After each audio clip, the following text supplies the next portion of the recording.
So hello all, I welcome you all in our next video of Prayag Public School, and this video is of English language for class 8th, right? So today we are going to study a new chapter, that is lesson 14, adverbs and degrees of comparison, which is a part of periodic test 2, right? So students, if you remember in our last video we have completed lesson 13, that is active and passive voice, right? So we have completed that chapter, and we have gone through all the exercises that were there, right? And today we are going through a new chapter, that is adverbs and degrees of comparison. So let's start. So lesson 14, adverbs and degrees of comparison, right?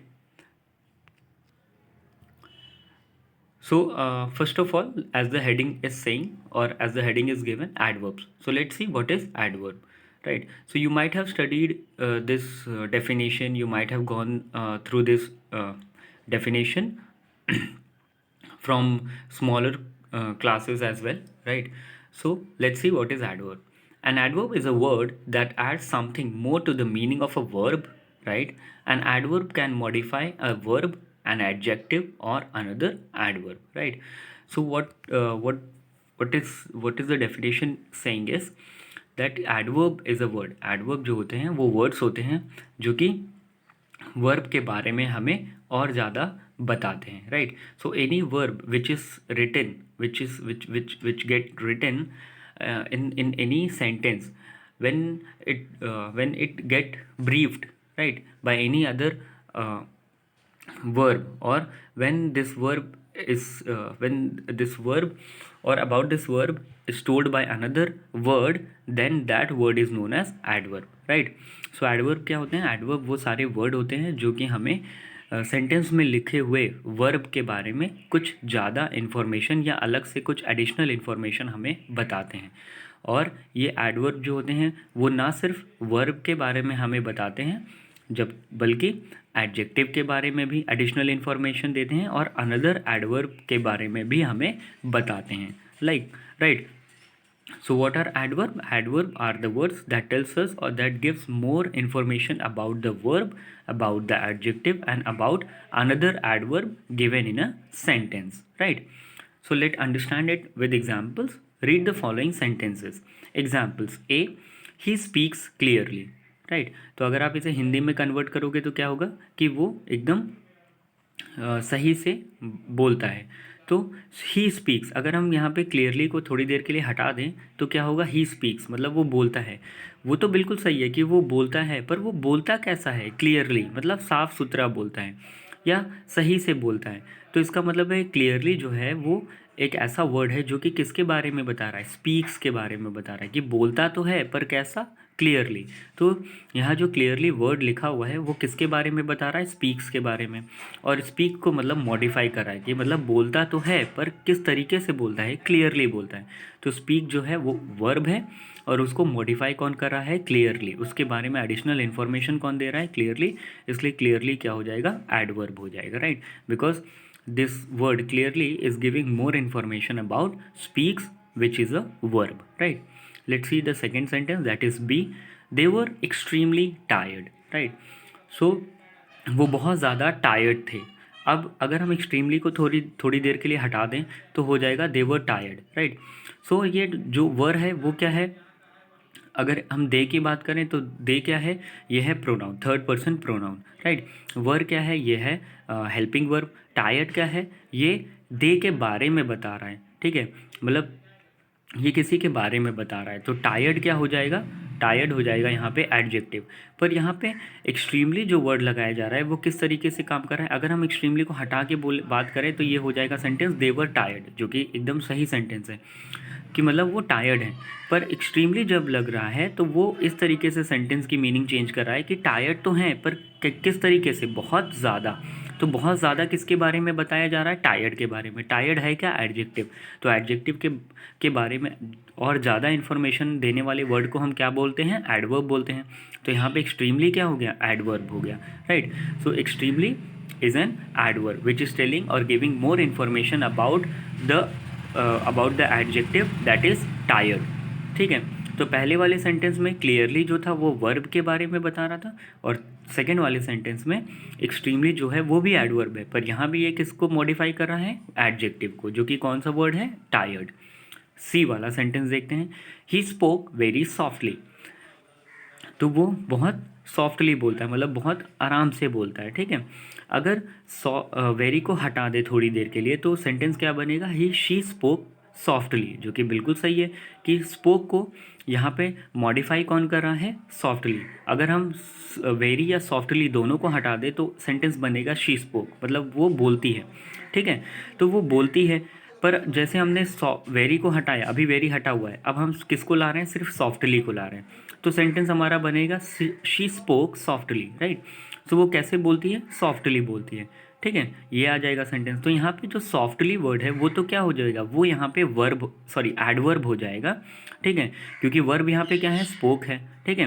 Verb जो है वो क्या है, spoke है, और softly क्या है, वो किसको मॉडिफाई कर रहा है, स्पोक को। स्पोक जो है वर्ब है, तो वर्ब को मॉडिफाई करने वाले वर्ड को हम क्या बोलते हैं, एडवर्ब बोलते हैं। तो यहाँ सॉफ्टली जो हो जाएगा वो एडवर्ब हो जाएगा। फिर हम किसको ला रहे हैं, फिर हम वेरी को ला रहे हैं, कि मतलब सॉफ्टली तो बोलती है पर कैसे, बहुत ज़्यादा, मतलब बोलती तो है, पहले बोलती थी, मतलब बोलती है तो सॉफ्टली बोलती है, पर अब जो बोल रही है वो बहुत ज़्यादा सॉफ्टली बोल रही है। तो इसका मतलब है ये बहुत ज़्यादा कौन बता रहा है, वेरी बता रहा है। तो वेरी यहाँ पे क्या हो चुका है, क्योंकि वेरी अब किसको डिस्क्राइब कर रहा है, सॉफ्टली को, तो सॉफ्टली हो जाएगा अनदर एडवर्ब, वेरी हो जाएगा एडवर्ब, और स्पोक क्या हो जाएगा, वर्ब। तो यहाँ स्पोक को कौन मॉडिफाई कर रहा है, सॉफ्टली कर रहा है, और सॉफ्टली को कौन मॉडिफाई कर रहा है, वेरी कर रहा है। तो यहाँ वेरी के लिए सॉफ्टली क्या हो जाएगा, अनदर, सॉफ्टली क्या हो जाएगा, अनदर एडवर्ब, और वेरी क्या हो जाएगा, एडवर्ब हो जाएगा। स्पोक क्या है, वो ऑलरेडी वर्ब है, राइट। तो आप देख सकते हो तीनों एग्जाम्पल में एक जगह क्लियरली जो कि एडवर्ब की तरह काम कर रहा है, क्योंकि किसको मॉडिफाई कर रहा है, सिर्फ वर्ब को। दूसरी जगह एक्सट्रीमली जो कि एडवर्ब की तरह काम कर रहा है, पर किसको मॉडिफाई कर रहा है, एडजेक्टिव को, जो कि क्या है, टायर्ड। थर्ड वाले सेंटेंस में, सी वाले सेंटेंस में, वेरी जो है एडवर्ब है, वो किसको मॉडिफाई कर रहा है, सॉफ्टली, जो कि खुद एक एडवर्ब है, जो कि वेरी के लिए क्या बन रहा है, वो अनदर एडवर्ब बन रहा है। और सॉफ्टली भी एक काम कर रहा है, वो भी मॉडिफाई कर रहा है किसको, स्पोक को, और स्पोक यहाँ पे क्या है, वर्ब है। So with these three examples now we have clearly uh, clearly find it out that how adverb defines a verb, an adjective, or another adverb in a sentence, right? Let's proceed further, class. Kinds of adverbs. Now let's see what are kinds of, how many kinds of adverbs are there, and let's see what they do in different sentences or in sentences. There are various kinds of adverbs. Now there are various kinds of adverbs. Let's see. First of all, type is written, then definition is given, then example is given, right? So let's see first adverb of time. अब जैसे adverb of time खुद ही बता रहा है कि ये ऐसा adverb है जो किसके बारे में डिफाइन करता है, टाइम के बारे में, right? So adverbs of time, they tells us about the time of action, right? They answer the question when. अब ये जो एडवर्ब होते हैं वो एक्शन के टाइम के बारे में बताते हैं, मतलब एक्शन किस समय हो रहा है, किस टाइम पे हो रहा है, उससे रिलेटेड, उस एक्शन से रिलेटेड जो भी टाइम है उस टाइम को बताने वाले वर्ड को हम क्या बोलते हैं, एडवर्ब ऑफ टाइम, राइट। और ये आंसर करते हैं व्हेन। तो व्हेन आप जानते हैं, व्हेन हम क्या बोलते हैं, व्हेन मतलब हिंदी में क्या होता है, कब। तो कब कब कहाँ किससे रिलेट करवाता है, हमेशा टाइम से। Example, the boys are sleeping now, right. अगर हम नाव को थोड़ी देर के लिए हटा दें तो क्या हो जाएगा, द बॉयज़ आर स्लीपिंग। कोई गलती नहीं है सेंटेंस में, सेंटेंस बिल्कुल सही है कि लड़के जो लड़के हैं वो अभी सो रहे हैं, जो लड़के हैं वो सो रहे हैं, ठीक है। पर अभी सो रहे हैं, तो अभी जो वर्ड आ रहा है ये अभी, वो किसको डिफाइन कर रहा है, स्लीपिंग को, मतलब सो तो रहे हैं पर अभी। तो अभी क्या कर रहे हैं, सोने का काम कर रहे हैं। तो सोना स्लीपिंग, यहाँ स्लीपिंग क्या है, वर्ब है। ये वर्ब को मॉडिफाई कौन कर रहा है, नाउ कर रहा है, मतलब सो तो रहे हैं पर कब, अभी। तो नाउ यहाँ पे एडवर्ब हो गया, और कौन सा एडवर्ब हो गया, एडवर्ब ऑफ टाइम। और ये किसको मॉडिफाई कर रहा है, वर्ब को मॉडिफाई कर रहा है। यहाँ पे वर्ब क्या है, sleeping, right. So now is adverb of time. Late proceed with another adverb, adverbs of place. अब जैसे कि अपने नाम से ही बता रहा है कि ये एडवर्ब्स या ये वर्ड्स ऐसे होते हैं जो कि किससे रिलेट, किसके बारे में बताते हैं, प्लेस के बारे में। They indicate where an action takes और took place. And answer the question where. अब ये इंडिकेट करते हैं एक्शन किस जगह पे हुआ है, राइट, किस जगह पे हुआ है, उससे रिलेटेड ये बताते हैं, ठीक है। और ये आंसर करते हैं वेयर। अब आप जानते हो हिंदी में वेयर का मतलब क्या होता है, कहाँ। तो कहाँ किससे हमेशा रिलेट करते हैं हम, प्लेस से, right. Due to floods there was water everywhere. So flood की वजह से पानी हर जगह था, राइट। अब अगर एवरीवेयर को हटा दें तो due to floods there was water, बिल्कुल सही है ये सेंटेंस, कोई गलती नहीं है। पर पानी तो था, पर कहाँ कहाँ, हर जगह। तो वाटर जो है यहाँ पे, मतलब अगर हम एवरीवेयर को लगा देंगे तब हो जाएगा मतलब कि पानी तो था, मतलब पानी फ्लड की वजह से तो था, पर कहाँ कहाँ था, हर जगह था। तो हर जगह जो कि किसको मॉडिफाई कर रहा है, पानी को। पानी क्या है, वाटर है। वाटर क्या है, नाउन है। नाउन इसका मतलब है ये मतलब due to floods there was water everywhere, इसका मतलब है यहाँ पे, सॉरी, यहाँ पे मतलब there due to floods there was water. So अगर आप एवरीवेयर को हटा के हिंदी में बात करेंगे सेंटेंस को, तो क्या होगा कि पानी हर जगह था। तो देयर, इसका मतलब है देयर जो है वो जगह की बात कर रहा है। देयर मतलब वहाँ पे पानी हर जगह था। तो यहाँ पे देयर जो है वो यहाँ एवरीवेयर जो है किसको मॉडिफाई कर रहा है, देयर को, ठीक है। तो इसका मतलब है एवरीवेयर यहाँ पे एडवर्ब ऑफ प्लेस की तरह काम कर रहा है, जो कि बता रहा है कि पानी तो था पर हर जगह। तो हर जगह किससे पता चल रहा है हमें, एवरीवेयर से। और एवरीवेयर जो है वो किस तरीके से काम कर रहा है, एडवर्ब ऑफ प्लेस की तरह, right. Late proceed further. Adverbs of frequency. अब फ्रीक्वेंसी का मतलब होता है कि कितनी बार कोई चीज़, कोई एक्शन हो रही है। लाइक फॉर एग्जांपल, जैसे आप स्कूल में आते हैं तो स्कूल में हर पीरियड के बाद क्या होता है, बेल बजती है, ठीक है, या हर पीरियड के शुरू होने पे बेल बजती है। तो अगर 8 पीरियड हैं तो कितनी बार बेल बजेगी, 8 बार बजेगी। अगर 5 पीरियड है तो कितनी बार बजेगी, 5 बार बेल बजेगी। तो इसका मतलब है जो फ्रीक्वेंसी है बेल रन करने का, वो क्या है। तो यहाँ पे एडवर्ब ऑफ फ्रीक्वेंसी। अब जैसे वो फ्रीक्वेंसी, अब बेल जो रिंग कर रही है वो कितनी बार रिंग कर रही है, तो 5 बार, या तो 10 बार, या तो 8 बार। तो इसका मतलब है कितनी बार वो बेल रिंग कर रही है, या रिंग करती है जब हम स्कूल में होते हैं, ठीक है। तो वो क्या हो गया, frequency of the bell rings, right. या बेल रिंगिंग फ्रीक्वेंसी, आप इस तरीके से भी बोल सकते हो। तो एडवर्ब्स ऑफ फ्रीक्वेंसी इसका मतलब है ये दिखाता है कि एक्शन कितनी बार हो रहा है, या कोई भी एक्शन कितनी बार हो रहा है। They indicate how often an action takes और टुक प्लेस, राइट। तो इसका मतलब है ये इंडिकेट करता है, एडवर्ब्स ऑफ फ्रीक्वेंसी वो वर्ड्स होते हैं जिनको लगाने पे हमें ये पता चलता है कि अगर कोई एक्शन हो रहा है तो वो कितनी बार हो रहा है, right. They answer the question how often, मतलब कितनी बार।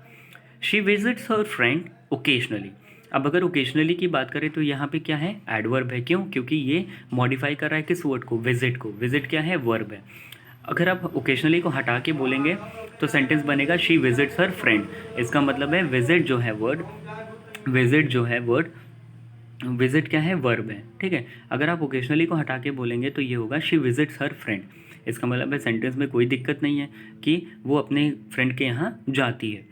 पर वो अपने फ्रेंड के यहाँ जाती तो है, पर कैसे या कब, ओकेजनली मतलब कभी कभार। तो कभी कभार क्या है, ओकेजनली से हमें पता चल रहा है। और ओकेजनली क्या है, क्योंकि वो विजिट जो वर्ब है उसको मॉडिफाई कर रहा है, इसलिए ओकेजनली हमारे सेंटेंस में क्या है, एडवर्ब है, right. So let proceed further class. Now adverbs of degree. अब एडवर्ब्स ऑफ डिग्री क्या है, ये डिग्री मतलब ये इंडिकेट करता है कि मतलब जो एक्शन हो रहा है उसकी इंटेंसिटी क्या है, मतलब वो कितना हाई है या कितना लो है या कितना लेवल पे है, मतलब उसकी हाइयर या लोअर वो बताता है, डिग्री बताता है, ठीक है। देखते हैं, they indicate the intensity of an action and answer the question how much, right. तो ये इंटेंसिटी बताता है, मतलब कि कोई भी एक्शन अगर किया गया है तो वो कितना कितना हाई है या कितना लो है, राइट। एग्जाम्पल देखते हैं, he almost fell asleep when the movie ended. So he almost fell. अब ऑलमोस्ट को अगर हटा के बात करेंगे तो क्या होगा सेंटेंस, कि he fell asleep when the movie ended, मतलब वो सो गया था जब मूवी एंड हुई। सो अभी यहाँ पे इस सेंटेंस की बात करें, अगर हम ऑलमोस्ट हटा के बात करेंगे तो ये सेंटेंस हमें दूसरी मीनिंग बताएगा कि वो सो चुका था। बट अगर ऑलमोस्ट की बात करें तो ऑलमोस्ट इस तरीके से काम करे, किस तरीके से काम करेगा, जैसे हम हिंदी में बोलते हैं वो लगभग। तो लगभग वो सो चुका था जब मूवी एंड हुई, राइट। सो ऑलमोस्ट किसको डिफाइन कर रहा है? फेल को। फेल क्या है यहाँ पे?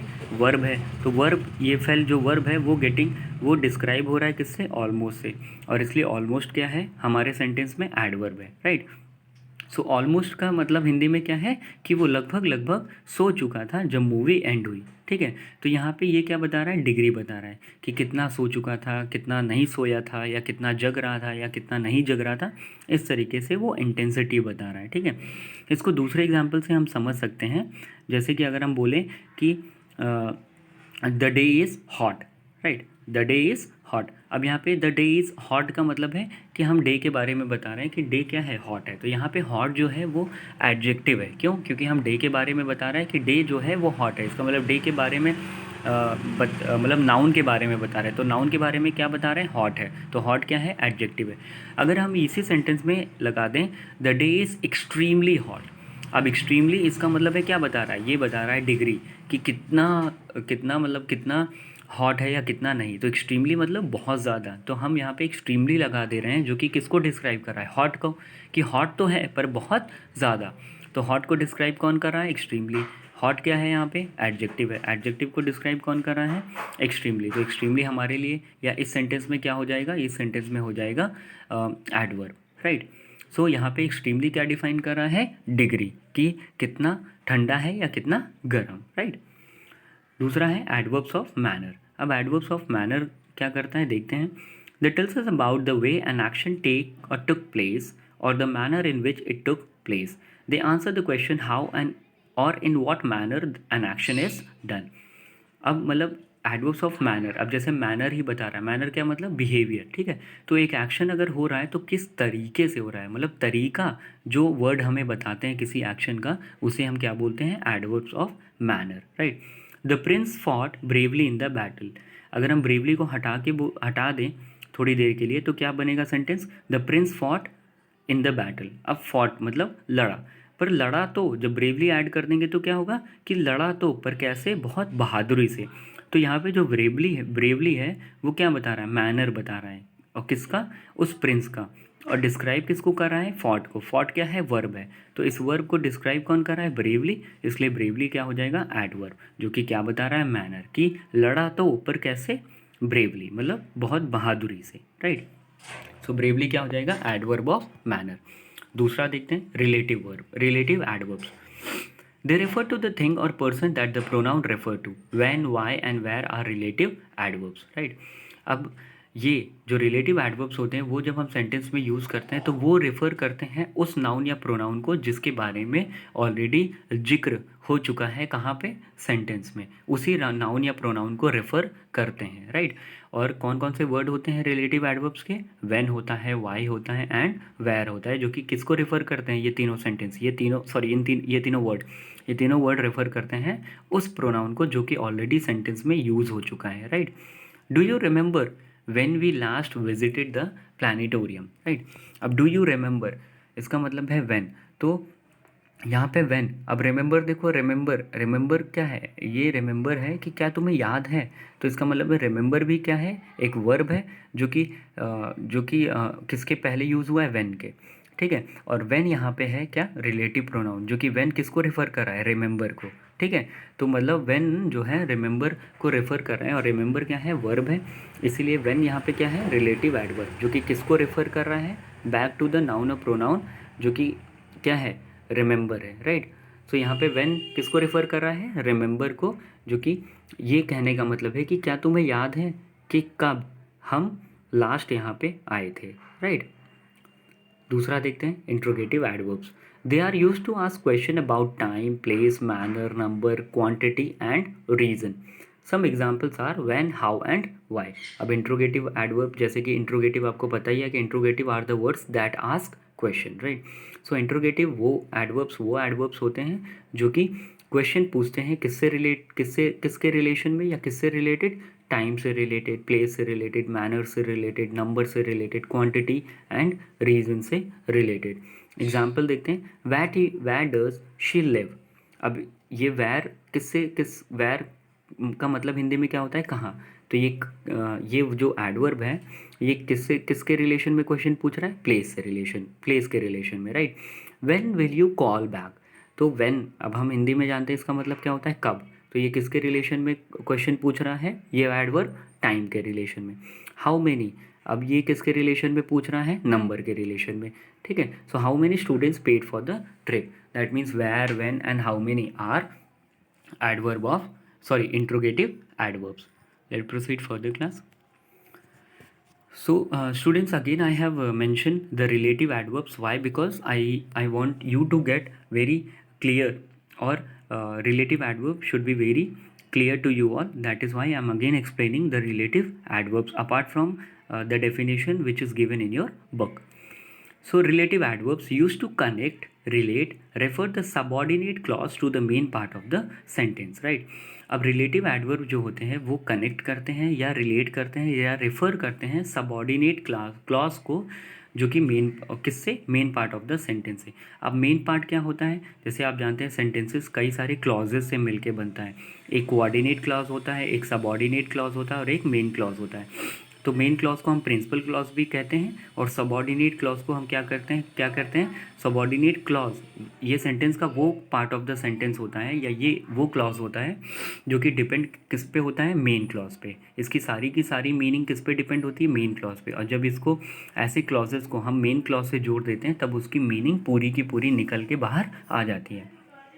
तो सबॉर्डिनेट, तो ये रिलेटिव क्लॉज क्या होता है, हमें हमेशा तब हम यूज़ करते हैं जब हम सबॉर्डिनेट क्लॉज को जोड़ते हैं किससे, main part of the sentence से। Like the relative pronoun they join two portion of a sentence together. Relative pronoun की तरह ही रिलेटिव एडवर्ब्स भी दो पोर्शन, सेंटेंसेस के दो पोर्शंस को जॉइन करने के लिए हम यूज़ करते हैं। अब रिलेटिव एडवर्ब्स क्या होते हैं, जैसे कि अभी हमने पढ़ा वेयर होता है, व्हेन होता है एंड वाई। वेयर प्लेस से रिलेटेड, व्हेन टाइम से रिलेटेड एंड वाई रीजन से रिलेटेड, राइट। अब देखते हैं एंड एग्जाम्पल्स और समझते हैं। Where is an adverb of place, it is used after noun that refer to place, ठीक है। अब ये उस नाउन के बाद यूज़ होता है जो कि रेफर किसको करता है, प्लेस को। Example, this is the restaurant where I have my dinner, right. So अगर आप देखोगे कि ये वही रेस्टोरेंट है जहाँ पे हमने अपना डिनर किया था, ठीक है। तो इसका मतलब है वेयर यहाँ पे किसको रेफर कर रहा है, रेस्टोरेंट को, ठीक है। क्योंकि रेस्टोरेंट ही क्या है, ये एडवर्ब ऑफ प्लेस के बारे में बता रहा है। सॉरी, रेस्टोरेंट क्या है, प्लेस है, रेस्टोरेंट क्या है, प्लेस है, और उसी प्लेस को रेफर कौन कर रहा है, वेयर कर रहा है। तो वेयर यहाँ पे क्या हो जाएगा, एडवर्ब ऑफ प्लेस, क्योंकि वेयर यहाँ पे किसको रेफर कर रहा है, रेस्टोरेंट को। और रेस्टोरेंट किस तरीके से यहाँ पे सेंटेंस में यूज़ हुआ है, एज अ प्लेस, तो इसलिए वेयर जो हो जाएगा वो रेफर किसको कर रहा है, रेस्टोरेंट को, इसलिए हो जाएगा एडवर्ब ऑफ प्लेस। क्या हो जाएगा, वेयर।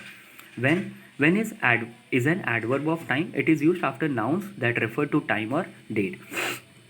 अब जो है when कब होता है, उस नाउन के बाद होता है यूज़, जो कि सेंटेंस में उस नाउन के बाद यूज़ होता है जो कि रेफर किसको करता है, टाइम या डेट को। एग्जाम्पल देखते हैं, I remember the day when we first I remember the day when we first met. I remember the day when we first met, इसका मतलब है रिमेंबर मतलब याद रखना, ठीक है।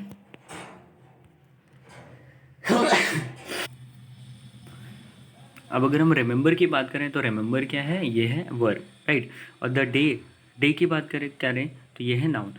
When we first met, I remember the day when we first met, इसका मतलब है व्हेन यहाँ पे किसको रेफर कर रहा है, उस नाउन के बाद लिखा जा रहा है जो कि किसको रेफर कर रहा है, डे या टाइम को, ठीक है। तो व्हेन किसको रेफर कर रहा है, डे को, तो इसका मतलब ये क्या है, adverb of time, right. Why is an adverb of reason. Why क्या है, एडवर्ब ऑफ रीज़न होता है। It is used after a reason, ये हमेशा रीज़न के बाद आता है, ठीक है। Example, tell me why you were late home, तो इसका मतलब है टेल मी, ठीक है, वाई। अब वाई यहाँ पे किसको रिफ़र कर रहा है, लेट को। लेट क्या है, यहाँ पे वर्ब है, ठीक है। तो ये लेट जो वर्ब है उसको और मॉडिफाई कर रहा है, मतलब उस रीज़न के बारे में पूछ रहा है, लेट होने का रीज़न। तो यहाँ पे जो लेट होने का जो वर्ड है, जो लेट दिखा रहा है, वो कौन सा वर्ड है, वो लेट वर्ड है, राइट। और उसी के बारे में कौन पूछ रहा है, वाई से हम क्वेश्चन कर रहे हैं। तो वाई क्या हो जाएगा, relative pronoun, because it is asking the reason, right. So these are relative adverbs. Let's proceed further, class. Sentence adverb. अब सेंटेंस एडवर्ब्स देखते हैं क्या होता है। Sentence adverbs are those that modify a complete sentence and not just a part of it. Such words are usually formed by adding ly to adjective, right?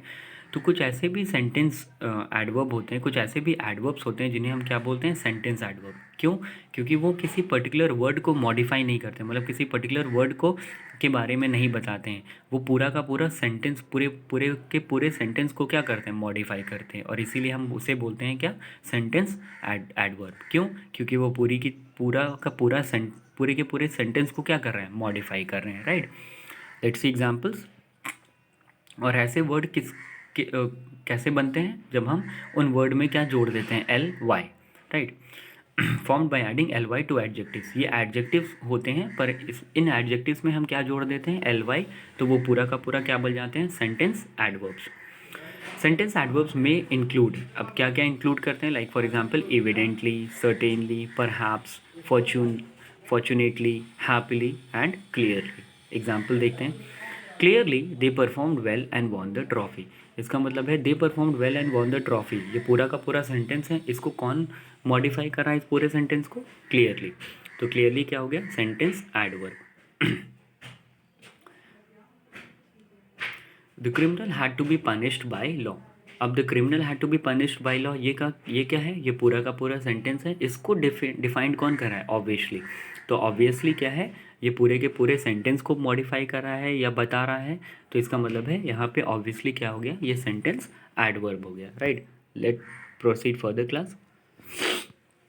Adverbs of reason. अब जैसे अभी हमने पढ़ा था एडवर्ब्स ऑफ रीज़न, तो पर वो relative adverb था, ये एडवर्ब ऑफ रीज़न है, मतलब ये ऐसे वर्ड है जो कि हमें रीज़न के बारे में, रीज़न के कंक्लूजन के बारे में बताते हैं, right. This adverbs logically connect the conclusion with the argument made in the previous sentence, right. अब ये ऐसे एडवर्ब होते हैं,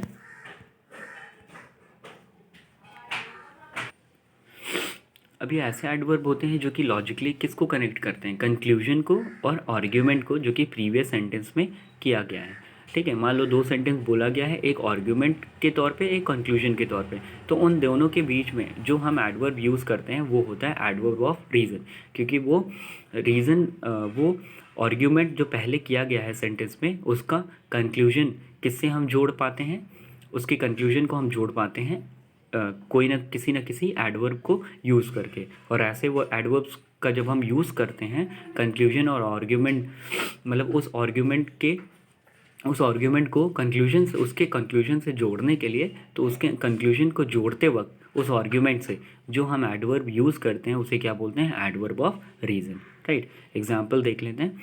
I am not keeping well, hence I am unable to accompany you.